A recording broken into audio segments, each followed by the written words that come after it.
Hello everyone and welcome to Golden Nova's First Reacts, where I react first to all the things you want to see reacted to first, as long as I'm the first person you come to react to things first. And it looks like we got ourselves a new pack on the horizon. Blazing Dominion puts Jack Atlas front and center where he rightfully belongs, and we are seeing a lot of new Resonator and Red Dragon Archfiend cards coming out here, which once again invalidates another one of my big videos. But you know, it wouldn't be a year in Yu-Gi-Oh! If one of my big hallmark character overview videos didn't get completely... While I work on suppressing and compartmentalizing this realization, just a reminder that if you are watching this around the time of its release, I'm doing a big charity stream this Friday and Saturday. Make sure you swing by my Twitch channel to help support it. We are going to be raising money for Gate, for Domain for a Difference. We're going to be playing a lot of Domain formats with a lot of different cool guests. We've got RJ, we've got Hardleg, we've got Out of Characters, Mark the Page, The Empire, Ian, all kinds of different people showing up, and I'd love for you to share in the festivities. Without further ado, let's take a look at Darkness Resonator, a level 3 Dark Fiend tuner monster with 1300 attack and 300 defense. You can only use the first, second, and third effect of this card's name each once per turn. First, you can reveal a Red Dragon Archfiend in your extra deck to special summon this card from your hand. Also, you cannot special summon from the extra deck for the rest of the turn except synchro monsters. Doesn't seem like anything terrible. The biggest issue here is that it wants you to run regular Red Dragon Archfiend, because the rest of them that take on the name only do so while on the field and in the graveyard. But this shouldn't be a problem at all, because I think Scarred, or Scar Red, whichever one, also needs you to play base Red Dragon Archfiend. So this is a pretty negligible issue. And of course, only using synchro monsters, they've been doing that lock since day one. That's not fair, but for a long time. Second, if this card is special summoned, you can activate this effect during your main phase of this turn. You can normal summon a Resonator in addition to your normal summoner set. That's honestly kind of big. The Resonator packages have been getting bigger and better since ever since like the Arc V era. So just like a free, Red Resonator would be out of control. And then third, you can target any number of tuners you control and their levels become 1. That's nasty. So there's like the double tuning monsters. Being able to take those levels and shrink them as low as possible helps make the double tuning monsters that much easier to make. And I think the idea is that they kind of have to be level 1, so this effect turning them into level 1s is perfect. This card is already off to the races. This is an incredible card. And remember, this is a Resonator card. The deck has a normal spell with no once per turn restriction that just searches Resonators. The deck already has like a crazy number of Resonators, and now you're adding another one to the pile. This is stupendous. Next up is Power Vice Dragon. It looks like we are adding in Jack's old random-ass cards and bringing them into the fold, and I love when Legacy Support does this. It kind of canonizes cards that were just kind of throwaways in the anime that don't otherwise have archetypal connections, so this is cool. But what does it actually get away with? It's a level 5 Dark Dragon, 2000 attack, 2400 defense. You can only use the first and second effect of this card's name each once per turn. First, if you control no monsters, or all monsters you control are Dark Synchro monsters, you can special summon this card from your hand. Second effect, if this card is special summoned, you can add a Resonator monster from your deck to your hand. Also, you cannot special summon from the extra deck for the rest of the turn except Dark Synchro monsters, boo-hoo. And third, a Red Dragon Archfiend summoned using this card as synchro material cannot be destroyed by battle. Okay, so what? You lead with this, special summon it, grab a Resonator. You could get Darkness Resonator, reveal itself to summon itself, and then this effect does not require you to keep Darkness Resonator on the board. It's just a bonus that you get to have. So that's level 3. This is level 5. This makes a Red Dragon Archfiend, whichever Dark Synchro monster you want to make, and you can go bonkers from there. Sounds good to me. Next up is Fiend Peace Golem. The Peace Golems are back! Very, very hilarious. And it looks like it's kind of taking stock of a Fiendish Chain and a Fiendish Golem, I think it's called. The Fiendish Chain support card that they made recently. That's a cute idea. I like that. So Fiend Peace Golem, level 5 Dark Fiend monster, 2100 attack. You can only use the first, second, and third effect of this card's name each once per turn. First, if you control a Fiend Tuner, you can special summon this card from your hand. That's like all the Resonators. Second, if this card is special summoned, you can decrease its level by up to 2. So you don't have to, it's optional, so it is a level 5, 4, or 3 monster depending on your needs when it's summoned.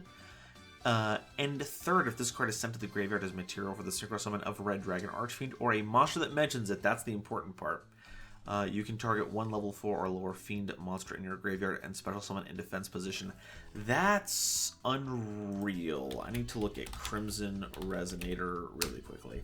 So Crimson Resonator is one of the more powerful options the deck has because it does really get you into those really specifically materialed Red Dragon Archfiend upgrades.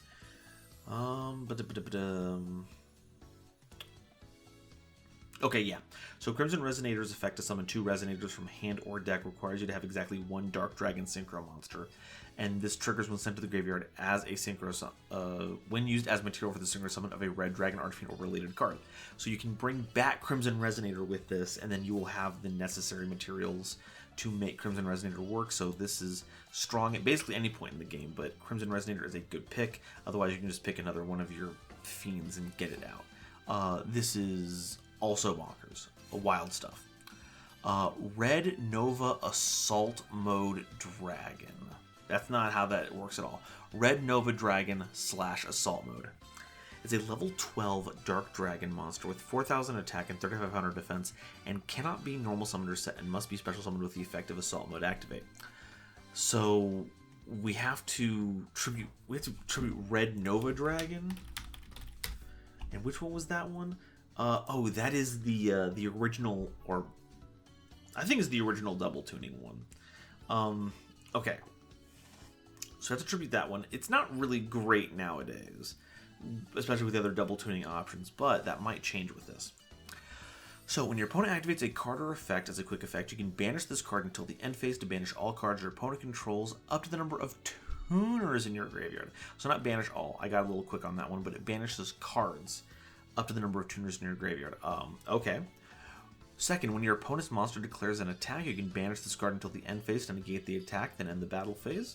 And if this card is destroyed, you can special summon a Red Nova Dragon from your graveyard.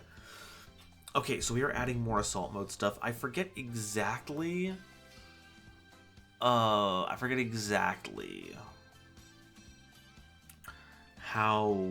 the new Assault Mode cards work, but I do remember that I think it was the field spell that lets you tribute the material from your extra deck. So even if you don't want to commit to making Red Nova Dragon, if you run the Assault Mode stuff, you can just make this by paying, like, I think just 2,000 life points. And I think this works better than, like, the Stardust one, because I think the Assault Mode Stardust works like the original, where it tributes itself, and then you have to bring it, you special summon it back, which if you cheat it into play isn't going to work. But this card is worded where it banishes itself temporarily. So even if you cheat this out, it'll be able to bring itself back. So it is a kind of board wipe depending on the tuners that you have committed in your graveyard, which is fantastic. Kind of replacing the effect where it gains attack based on the tuners in your graveyard. Now it's just hard removal. It can negate attacks, so your opponent can't just get something big without using effects and run over it. You have a way to protect yourself in both scenarios. And if it's destroyed at all, you just get Red Nova Dragon back if that card was properly summoned. So this is cool. I think we already have good options for this, though. I think, what is it, Red Supernova Dragon? Yeah, Red Supernova Dragon is also, if I remember correctly, pretty accessible. And it kind of does everything you want to do that this card does without having to add the Assault Mode package. So, Red Dragon Archfiend stands, of course, let me know if I'm talking out of my ass on this one, but it feels like this might be not necessary. The Crimson King. Level 8 Dark Dragon Synchro Monster requires a tuner and one or more non-tuner Dark Monsters as material. You can only use the first and second effect of this card's name each once per turn. First, if this card is Synchro Summoned, you can add a card that mentions Red Dragon Archfiend from your deck to your hand. That's bonkers. Second effect, when your opponent activates a monster effect as a quick effect, you can banish this card to special summon a Red Dragon Archfiend from your extra deck, treat it as a Synchro Summon, and if you do, its card attack becomes doubled. Also, it cannot be destroyed by your opponent's card effects.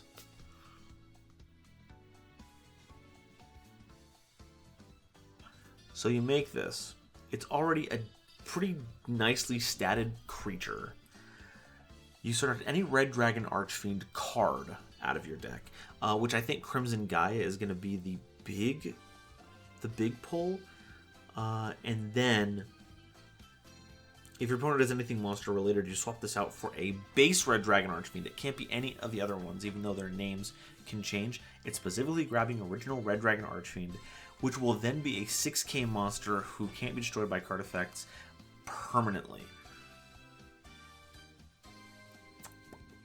You know, this is kind of feeling a little bit like the like Jack's answer to Stardust Dragon Assault. Oh wait, what is it? It's Ass Dragon. What's that? Anyway, the one that gets you like a level 2 tuner out of your graveyard and quick summons Stardust. This feels like a really good answer to that. Also, he's hitting the Jack Atlas, right? He's hitting the Atlas. Hell yeah. Good job. Crimson Blade. The Crimson Blader's back! Crimson Blader's back! Oh, and this card is always treated as Crimson Blader. Oh, so this works with the Crimson Blader Assault Mode card. Okay. That's kind of nutty. Okay, Crimson Blade Dragon, level 7, Dark Dragon.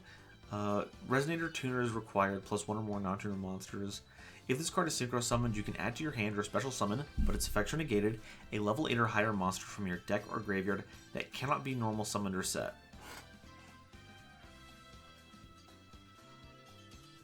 Well, this searches the Crimson Blader Assault Mode card, which is like a search card. At the start of the damage step, if this card battles a level 5 or higher monster, you can destroy that monster. That's fine. This is funny. I don't think this is...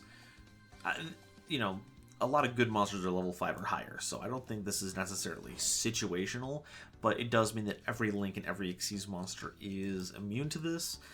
And I guess if it's fighting anything level 4 or lower, like, those are probably going to get run over by the Stalin anyway. This is a funny inclusion. I'm not sure where this stands, though. That'll be something I leave to the pet deckers once again. Crimson Call, normal spell card. You can only activate one card with this card's name per turn. You can normal spell. I don't think I said it was a normal spell, but you can just play this. Add a level 4 or lower Fiend monster from your grave to your hand, or if you control Red Dragon Archfiend or a synchro monster that mentions it, you can add the monster from your deck instead. Second effect, if your Assault Mode monster or Red Dragon Archfiend attacks at the end of the damage step, you can banish this card from your graveyard. That monster can make a second attack in a row. Oh, good. Red Dragon Archfiend? You mean the one that we made with the Crimson King that has double attack power? You don't say. This is... we'll get to you in a second. This is pretty nifty. We already have Resonator Call to get all of our Resonators. And then we can use this to get those cards back to our hand, or during the mid to late game before setup, we can just pull from the deck as well, so it's another extender. This is nifty. I think nifty is the right term for this. Okay, lastly, the Ruler's Rumbling, normal trap card. You can only activate one card with this card's name per turn.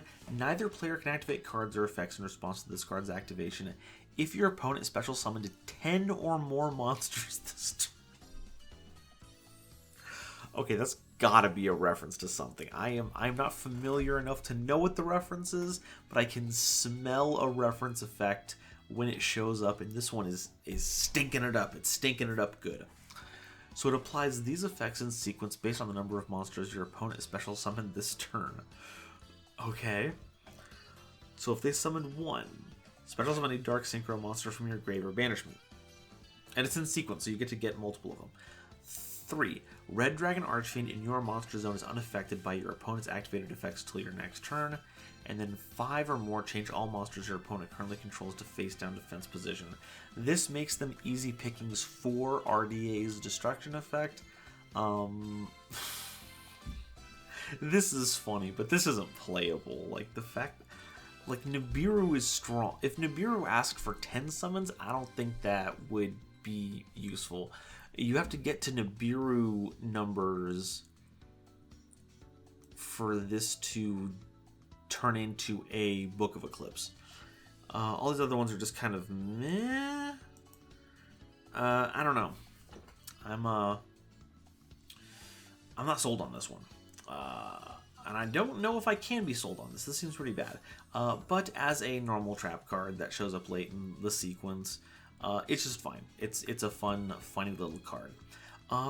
Yeah, these cards are overall pretty good. I would need a refresher on how the new Assault Mode stuff works, because it's very clear that these cards are leaning into that, especially now that they've made a new Crimson Blader to work functionally with the one that they just made. But Darkness Resonator is cracked, Power Vice, like all these monsters are just good. Good, until we get to Crimson Blade Dragon, where things take a little bit of a dip, but it's not a terrible dip. I think these are just fine cards. This one's bad. This one's just bad. Yeah, I look forward to seeing what this means for the Jack Atlas stands in the audience. They've gotten structure decks, they've gotten waves of support, and now we are getting probably one of the strongest waves we've seen out of them. Right? Like this is kind of blowing me away. But I lean on all of you for more context on this. Am I hyping this out of my mind? Do I not know what I'm talking about? Are these cards fulfilling roles that have already been filled, or are solving problems that don't exist? Or am I correct, and are these cards going to lead to a new age of the king on the track? Let me know your thoughts down below. Once again, reminder, make sure you come by the channel this Friday and Saturday for the Domain for a Difference charity stream. Super appreciate any support that you can provide. And until the next time Konami drops some juicy spoilers, I'll see all of you next time. Bye-bye. Today's episode is brought to you by Dragon Shield. Get the sleeves as strong as dragon scales and save 5% on your order by using the coupon code GoldenNova at checkout while helping out the channel. It was also brought to you by my lovely patrons, including this month's illustrious Quasar Commanders, Upstairs Media, and the Critic of Innocence, Nebula Navigators, 3rd Dynasty, Ada Basilisk, Adam Zajdel, Ancient Wizard, Andrew Newman, Battle Axe, Charlie Mercury, Chibi Gohan, Christopher Fuss, Clockswork, Comrade, Eric, Frankie, Garland Chaos, Green Knight, Great Big Pillock, Groog, Hair Bear, Harry the Ominous Benefactor, Iron Zero, Iskander 711, Carp, Marion James E. Picata, Meme King, Millennia Asta, Muse Clark, Neon Yaminair, Orozco 09096, Panther J, Pat Boos, Rebel King Lucifer, Red Eyes Jackalow, RJ the Jank Monarch, Sonic 21 Blast, That One Dumbass, Thievery Coast and the Wizard Moose, Cosmic Crusaders Ally Vatnia, Animasta, Anthrak, A Random Pup, Blade Runner 1034, Blaze Rider, Blitzwolf, Chaz Ghost, Christopher Fuss, again, Chris B, Cool Trainer Dark, Dr. Entity RIP, Eki Bullock, Edwin Perez, Eva Padilla, Herbal D, Inblink, J.A. Flair, Julian Marquez, Kale the Dragon, Lobomaru02, Manga Pages, Mr. Machina, Natiel Lee Alexander, Nicholas Murphy, Not Al Gore, Obsidian, Pombo, Rhyme Kairos, Rogue Wolf, Shizuka Nijimura, Simic Toadstool, Stephen Huntsman, The Legendary Raven, The Queen of Time, The Gene, Tiger X2476, Zaldreka and Zentha, as well as all the wonderful Starlight Explorers you see on screen now. If you'd like to help me in my journey to cover all of Yu-Gi-Oh's archetypes, get my videos early, be a part of these credits and other awesome perks, it would mean the world to me if you would check out the link to my Patreon in the description or consider joining as a YouTube member.